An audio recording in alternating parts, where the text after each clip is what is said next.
l'ONM le dimanche dernier face au double champion du Bénin pour le compte de la 14e journée de la Vitala Ligue 1. En Vitala Ligue 2, Dynamo d'Abomey n'arrête plus de dégringoler après une nouvelle défaite face à Cavalier de Niki. Bonjour mesdames et messieurs, bienvenue dans votre émission. Mais avant de parler de ce championnat, nous allons parler du poste de directeur technique national à la Fédération béninoise de football dont la liste a été dévoilée dans le courant de la semaine dernière. Et tous ces sujets seront abordés avec Flavien Achad qui est déjà sur. Bonjour. Bonjour à vous Fabrice Couton et bonjour à tous les amis téléspectateurs. Alors pour permettre à nos amis de mieux cerner de quoi nous parlons, quand on dit directeur technique national dans une fédération de football, quel est son rôle? Non, d'abord, il faut donner la définition de ce qu'est le directeur technique national. Et vous savez, le directeur technique national, c'est d'abord un technicien, un haut cadre qui est spécialisé dans sa discipline. Et quand nous parlons de directeur technique national, il est placé d'abord sous la double casquette du ministère des Sports et du président de la Fédération béninoise de football, parce que ici nous parlons du directeur technique national au sein de la Fédération béninoise de football. Le directeur technique national doit être d'abord un entraîneur, il doit être un négociateur, il doit être un visionnaire, il doit être un communicant. Et le directeur technique national doit être capable à la fois d'être manager, doit être leader et capable de faire assurer la politique fédérale de la fédération. Alors, on a eu une liste de 8 personnes pour ce poste-là au niveau de la Fédération béninoise de football. Alors, quelle est votre analyse? Comment voyez-vous cette liste de 8 personnes, des 8 candidats qui ont postulé? Non, écoutez Fabrice, il y a eu 8 personnes qui ont déposé leur candidature au poste de directeur technique national au sein de la Fédération béninoise de football. Et je crois que c'est le déroulement normal de comment est-ce que cette discipline-là doit être gérée, que le président de la Fédération béninoise de football, Mathurin Deschappuis, a d'abord lancé un appel à candidature. Et comme on le sait très bien, quand on lance un appel à candidature, il y a après une phase d'entretien avec les différents candidats. Après la phase d'entretien avec les différents candidats, il y a souvent le président de la fédération qui prend en compte le salaire, je vais dire, de ces directeurs techniques qui veulent, ceux-là qui ont voulu réellement postuler. Après, il y a le ministre qui nomme le directeur technique national et après, il y a sa lettre de mission qui est délivrée par le directeur des sports d'élite. Voilà. Comme on le dit dans le jargon du journalisme sportif, vous venez de me faire une phrase décisive parce que vous avez dit à la fin de votre explication que le ministre choisit parmi un quota de personnes. Donc il y aura 3 personnes qui vont être sélectionnées comme on nous l'a dit dans la procédure. Alors est-ce que vous avez une idée des 3 personnes qui peuvent être sélectionnées ou bien vous pensez que tout le monde est capable de se retrouver parmi les 3 personnes? Écoutez, il y a eu 8 candidats et je crois que si vous êtes candidat, c'est que vous vous sentez capable de diriger ce poste-là. Et moi, ayant pris connaissance de quelques CV de ces différents candidats, je crois que oui, il y a des gens qui ont la tête sur les épaules, qui peuvent avoir la chance de briguer au poste de directeur technique national. Ne me demandez pas de faire une classification, parce que je sais que dans cette liste de 8 personnes, il y aura 3 personnes qui seront choisies par le jury. Un jury qui est déjà constitué selon les informations que nous avons. Donc, on va laisser le jury travailler et après, on verra comment est-ce que le ministère et la Fédération béninoise de football vont travailler de commun accord pour que le Bénin puisse avoir maintenant un directeur technique national, parce que depuis longtemps, on a eu un directeur technique national rien que de nom. Alors, dans cette logique-là, est-ce que vous pensez qu'il y a des gens dont le profil correspondait à ce poste-là, mais qui n'ont pas postulé? Oui, vous savez, beaucoup ont parlé de Edmé Kodjo. Oui, Edmé Kodjo, c'est quelqu'un que nous connaissons déjà ici au Bénin, qui a déjà fait ses preuves aussi du côté de l'Allemagne.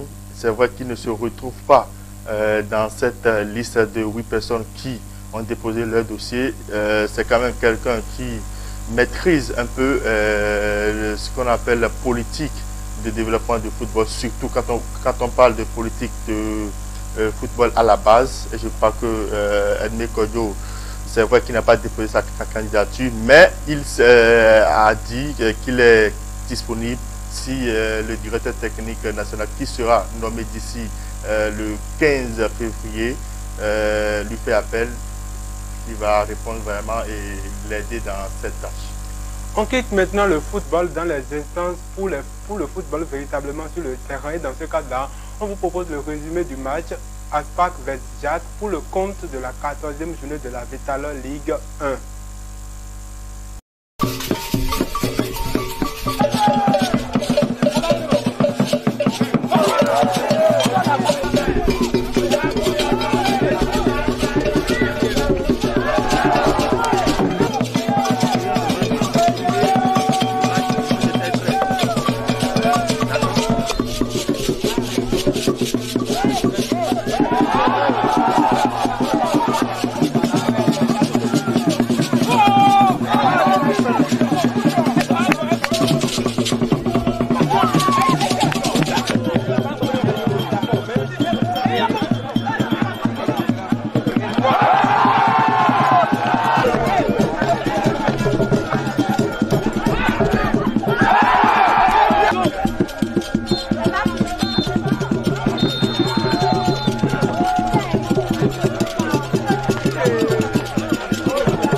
Suivez maintenant l'analyse d'Idriss Muntari, le coach d'Aspac à la fin du match, puisque le coach de Jacques a disparu et à la fin personne n'a pu recueillir son avis. C'est vrai qu'on a créé beaucoup d'occasions, on n'a pas pu revenir au score au plus vite. Et bon, voilà, c'est le football, l'adversaire aussi est venu pour partir avec au moins un point. Il a eu la chance sur nos erreurs, il a marqué les 2 buts. Il nous a fait courir, il a mis ses stratégies, mais au moins on a essayé de revenir au score. Voilà, on prend le 1 point qu'on a eu, c'est pas grave. On n'a qu'à se plaindre maintenant, c'est face à nos joueurs. Franchement, c'est un grand coup de gueule. Je suis pas vraiment satisfait de mes attaquants. Franchement, c'est décevant. C'est pas manque d'inefficacité, non, c'est le mental, c'est le mental. C'est parce qu'on ne peut pas jouer à la place des joueurs à un moment donné. Soit tu es un buteur, soit tu ne l'es pas.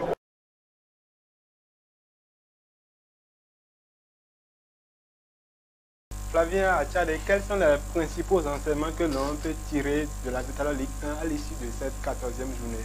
Non, à l'issue de cette 14e journée, on a le classement provisoire en attendant celui de l'instance dirigeante qui est la Ligue de football. On retrouve Ayemar en première position, on retrouve Dragon qui revient de très loin, qui revient à la 2e place. Après, il y a Esaü qui est en 3e position et vous avez le bas de classement. Vous voyez, c'est très bien. Et je vais revenir sur cette affiche Aspac-Jacques. C'est vrai que pendant longtemps, l'équipe de l'association sportive du port autonome de Cotonou a été une équipe très joueuse, a été une équipe qui joue pratiquement du beau football. Puisque quand vous voyez ces joueurs jouer, vous vous dites oui, qu'il y a quelque chose qui est en train d'être fait par le coach Muntari.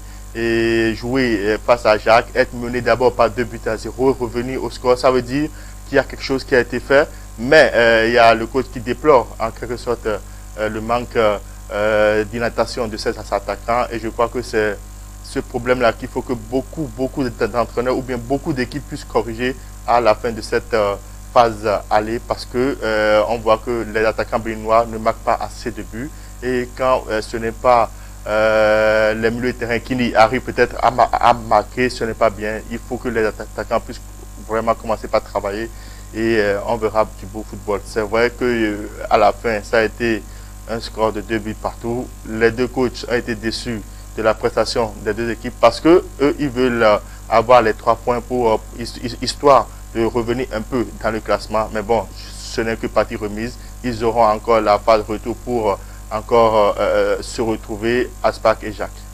Eh bien, vous l'avez dit, Ayemar est en tête du championnat pour le moment et Esaü est 3e avec 2 matchs en moins. Maintenant, Est-ce que vous pensez que Ayema FC, puisque personne ne l'attendait au début du championnat, pour être vraiment en tête de la Petala Ligue, est-ce que vous pensez qu'ils ont les dames pour aller véritablement au bout et gagner le championnat, ou bien vous pensez qu'à un moment ou à un autre, Ibn Renfort et ses poulains vont se mettre dans les rangs? Écoutez, quand vous voyez le jeu produit par Ayema, vous vous dites que c'est une équipe que Ibn Renfort est en train de façonner. Ibn Renfort, c'est vrai que personne ne l'attendait à ce niveau de la compétition. Il est en train de faire petit à petit son bonhomme de chemin avec l'ensemble de son effectif. Je crois que c'est un travail minutieux qui se fait. Maintenant, à la fin de cette phase aller, il faudra encore recharger les batteries pour pouvoir y aller. C'est vrai qu'on a encore assez de journées avant de dire que Ayema peut rester à la tête de ce classement, mais je sais que vu la capacité des joueurs, je sais que Ibn Renfort saura donner le nécessaire à ces joueurs et que à la fin, pourquoi pas, on verra si Ayema pourra garder la tête du peloton de la phase aller jusqu'à la phase retour, mais il reste encore beaucoup de rencontres. Alors, la phase aller, il reste un match pour que ça puisse prendre fin. Ce sera le week-end prochain et ce sera la 15e journée. Pour vous, quels sont les matchs les plus alléchants, les matchs les plus attendus pour le week-end prochain, la 15e journée de la Petala Ligue 1? Écoutez, il y a beaucoup d'affiches et quand je prends une affiche comme Panthère Buff, vous voyez, c'est en quelque sorte le derby du Septentrion. Et pour quelqu'un qui sait déjà que lors du championnat passé, il y a eu beaucoup de choses qui se sont passées entre ces deux équipes. C'est une rencontre qu'il faut absolument suivre. Et après, il y a eu aussi la rencontre ESAE qui doit normalement jouer contre les Dragons. Ce sera peut-être une rencontre qui sera reportée parce que ESAE doit jouer, si je m'abuse, le 26 ou le 27. Pour cette 15e journée, il y aura peut-être également le derby de l'Union entre IS Crac et Dragon également de l'Union. Je pense que de ce côté-là, il y aura également du beau football. Maintenant, on descend d'un cran pour maintenant parler de la Petala Ligue 2. Et pour la 14e journée de la Petala Ligue 2, Requin et Soleil ont fait match de un but partout. C'était à Cotonou 2.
J'avais envie tellement de revenir dans mon pays pour pouvoir apporter quelque chose.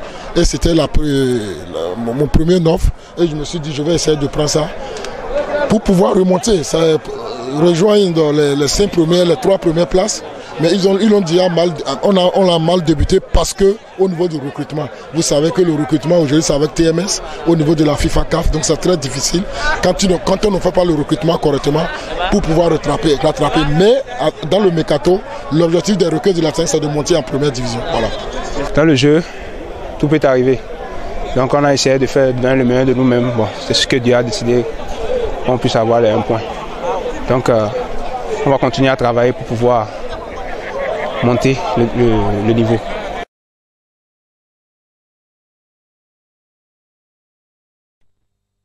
À l'issue de cette 14e journée, nous avons eu une nouvelle victoire pour Cavalier de Niki, nouvelle victoire également pour AS Police qui, pour l'une des premières fois de la saison, a eu une victoire. Ça fait 2 fois déjà pour l'AS Police. Mais ça n'a pas été facile. Écoutez, c'est pour une équipe de l'AS Police qui, pour moi, est en train de se rechercher parce que franchement, il y a une guerre de leadership au sein de cette, en tout cas de l'instance dirigeante de cette équipe de l'AS Police. Il faudra que les dirigeants puissent réellement s'entendre pour que le football puisse commencer par rouler au sein de l'AS Police, parce que quand on parle de l'AS Police, c'est quand même une équipe qui doit avoir les moyens nécessaires pour pouvoir jouer au football. Et quand on voit l'état dans lequel se trouve l'équipe de l'AS Police, ce n'est pas réluisant, mais bon, ça permet déjà de redonner un souffle à cette équipe avec cette victoire. Je crois que peut-être à la phase retour, que cette équipe va revenir. Dans le classement de la Vitalo Ligue 2, Cavalier de Niki est en tête du classement. Nous avons également dans le classement les deux clubs qui ont été relégués de la Vitalo Ligue 1 la saison dernière, qui sont respectivement 6e et 8e. Il s'agit de Dynamo d'Abomey et Avranches Omnisport. On pensait peut-être comme ils sont venus de la Ligue 1, ils auraient peut-être la main sur la Vitalo Ligue 2. Est-ce à dire, vu le classement, que la Vitalo Ligue 2 n'est pas aussi faible qu'on le pensait, Flavien Achadé? Qui a dit que la Vitalo Ligue 2 est faible? Ce n'est pas moi, et je crois que les rencontres qui se disputent... Non, mais c'est normal qu'un championnat qui est un cran en dessous de l'autre, donc on pense qu'il est plus faible que l'autre normalement, non? Ça, c'est peut-être votre avis, et je crois que moi, mon avis n'est pas ce que vous êtes en train de dire. Parce que moi, j'ai suivi la précédente édition du championnat national. J'ai vu ce qui s'est passé au sein de cette Ligue 2. Et je crois que cette saison, c'est encore la même chose qui est en train de se produire. Et quand vous voyez les rencontres se dérouler, vous vous dites que waouh, au sein de la Ligue 2, ça joue encore beaucoup plus même qu'au sein de la Ligue 1. Parce que ce sont des jeunes qui veulent simplement jouer au football, qui veulent s'extérioriser. Et je crois que c'est ça qui fait le charme de cette Vitalo Ligue 2 là. C'est vrai que vous parlez de Dynamo d'Abomey et de l'équipe d'Avranches Omnisport qui sont venus de la Ligue 1 pour la Ligue 2. Vous pensez que ces deux équipes devraient normalement marcher sur les deux équipes? Non, vous avez vu le classement de la saison passée. Il y a eu des équipes qui savent comment est-ce qu'ils peuvent jouer la Ligue 2. La Ligue 1, c'est vrai, vous avez déjà un acquis en Ligue 1, mais en Ligue 2, c'est toute autre chose. Il faut apprendre. Et je crois que au début du championnat, la Vitalo Ligue 2, l'équipe d'Avranches Omnisport était en tête. C'était une équipe qui était très très joueuse, mais je crois que là, ils sont en train de voir qu'en Ligue 2, il y a aussi du football qui se joue. Eh bien, la 15e journée de la Vitalo Ligue 2 également aura lieu le week-end prochain. Et ce ne sera pas la fin de la phase aller pour la Ligue 2, puisqu'après cette journée, il restera également 2 journées. Maintenant, pour cette 15e journée, il y aura plusieurs matchs. On aura notamment le match Cavalier de Niki contre le club de AS Cotonou. Cavalier de Niki qui est premier, AS Cotonou qui est 3e actuellement de la Vitalo Ligue 2. Au-delà des autres matchs, je pense que ce match particulièrement doit attirer beaucoup de monde, non, Flavien Achadé? Oui, le premier contre le 3e, c'est vrai que c'est une équipe de Cavalier de Niki qui, depuis le début du championnat, est en train de faire la course seule au classement. Et quand vous voyez le peloton de tête, ça dit déjà tout. Jouer face à l'équipe de l'Est Cotonou, c'est aussi une équipe très très joueuse, une équipe qui aime produire du beau football. Et quand vous voyez l'équipe de l'Est Cotonou jouer, vous sentez que c'est des jeunes qui veulent aussi goûter un peu à la Ligue 1. Donc je crois que ce sera une rencontre qui sera très très difficile pour l'une des deux équipes, que ce soit l'équipe de Cavalier de Niki, que ce soit l'équipe de l'AS Cotonou. C'est une rencontre qui mérite amplement d'être suivie et de regarder. Voilà. On quitte maintenant le football local pour le football européen pour parler du premier match de Quique Sétienne à la tête du FC Barcelone. Il a dirigé son premier match le dimanche dernier face à Grenade. Alors, comment avez-vous trouvé le premier match de Quique Sétienne? Non, vous savez, ce n'est que une première rencontre pour lui. Ce n'est qu'une première rencontre pour lui et c'est déjà bien qu'il puisse mettre sa politique. Et c'est vrai, c'est au fil des rencontres qu'on verra comment est-ce que cet entraîneur peut essayer de diriger cette équipe du Barcelone, parce que ce n'est pas une équipe facile. Quand vous avez des stars comme Messi, Suarez et autres, c'est vrai que Suarez est blessé, mais quand vous avez des stars comme ça et que vous n'arrivez pas à gérer votre vestiaire, l'équipe est vraiment pourrie. Et je crois que bon, il va mettre son empreinte sur le vestiaire et après, on verra sur le terrain comment cela va se passer. En Angleterre, Liverpool poursuit son sans faute. Ils ont gagné encore le week-end dernier 2-0 contre Manchester United. Ils ont désormais 26 points sur le deuxième Manchester City. Bien qu'ils ont un match en moins, est-ce que vous pensez que Liverpool va pouvoir réaliser la saison des Invincibles comme Arsenal en 2004-2005?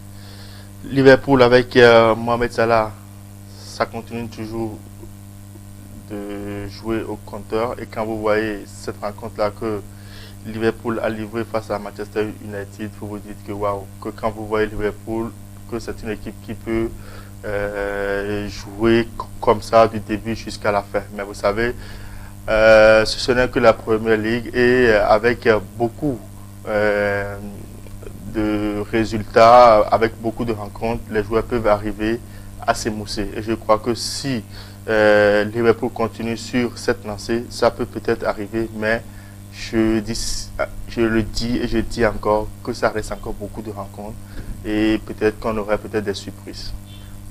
On aurait peut-être des surprises, on attend de voir. Maintenant, nous arrivons à la fin de cette émission. Quel est votre mot de fin, cher ami Flavien Achadé? Non, merci d'abord à vous, Fabrice Couton, de m'avoir invité sur votre émission. Merci aussi à tous ceux-là qui nous permettent chaque jour de voir les différentes rencontres parce que ce n'est pas facile. Et aux différentes équipes et entraîneurs, je crois qu'ils font aussi le petit bonhomme de chemin. Je crois que l'avenir du football béninois est dans de meilleures mains. Et au poste de directeur technique national, parce que c'est l'actualité actuellement, je crois que les gens vont suivre encore cette actualité et on reviendra peut-être faire le débat. Merci également à vous, Flavien Achadé, d'être venu sur ce plateau. Merci aux amis téléspectateurs et internautes qui continuent de renouveler leur amour, leur fraternité à Ovadia Web TV. Que Dieu nous garde, portez-vous bien et à la prochaine.